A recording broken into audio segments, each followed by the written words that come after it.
I w tej pierwszej akcji przeszmuglowaliśmy trochę ludzi, w tych 44 000 trochę ludzi przeszmuglowaliśmy na czarno. Ale co się stało? Oni odliczyli 44 100, bo tyle było tych kartek i siobrek, koniec odcięli. Więc bo trzeba mieć moralne wyrzuty sumienia, że bierzesz swoją siostrę na przykład, a jakaś obca siostra zostaje odcięta. Nikt nie miał tych moralnych wyrzutów. Było to inne czasy, nie miało się moralnych wyrzutów sumienia. Na przykład moja koleżanka dostała numerek, bo to była ta historia z Hellerową. Bo nikt nie, ta gmina żydowska dostała, nie pamiętam ile tysięcy numerków i szpital Bersonów i Baumanów dostał, nie wiem, x numerków. I nikt nie chciał ich dzielić, bo to dzielisz życie i śmierć. No i wszyscy, którzy byli tam, bo nas nie było, bo myśmy byli w szpitalu na Muszlak-Placu, ale ci, co byli tam, co nie zdążyli dojść do szpitala, prosili, żeby naczelna, czyli Hellerowa, żeby ona rozdzielała te numerki. Dobrze. W końcu ona się zgodziła, rozdzieliła. Rozdzieliła te numerki i taka telefonistka dostała też ten numerek. Ale jej mama i jej siostra już nie dostała. I tu jest taka sytuacja. Któryś wieczór nas wyprowadzają z szpitalu, bo ja też dostałem numerek, to przez protekcję mojej mamy, bo Hellerowa była koleżanką mojej mamy, bo tak to mnie dostał. Wszystko po protekcji.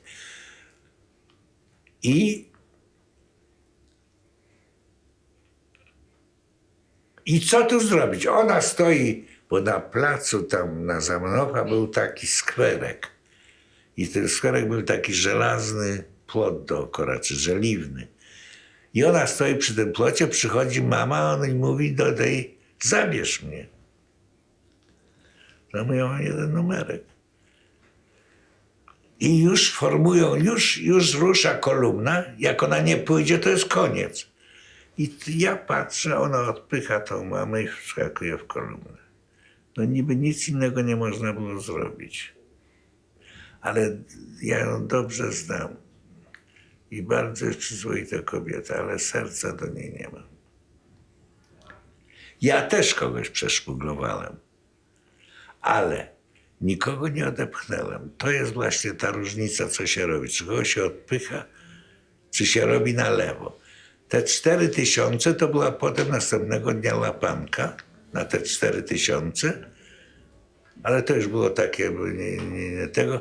Wystawili wszystkich w szeregu, tego wzięli, tego nie wzięli. Z tych ludzi się prawie wszyscy uratowali, bo to nie było pociągu, nie było tego, nie było tam. To nieważne. Ale a jak ty sobie wyobrażasz z tą mamą? Czy ja... No to nie jest dobre. To jest wojna. To jest to zagrożenie życia. To jest to, co było tam. Bo rozumiesz, ten kat ofiarom narzuca swoje zachowanie. Ofiara zaczyna się zachowywać jako kat. Te metody muszą być te same, żeby przeżyć. Inaczej nie można przeżyć.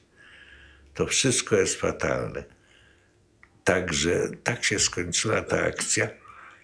No i zostaliśmy. Mało nas zostało. Zostaliśmy.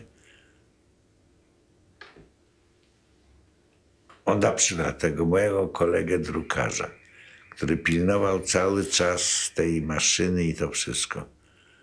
Jego zastrzelili na miejscu. Nie wiem, on by na pewno wyszedł żywy, żeby zeszedł.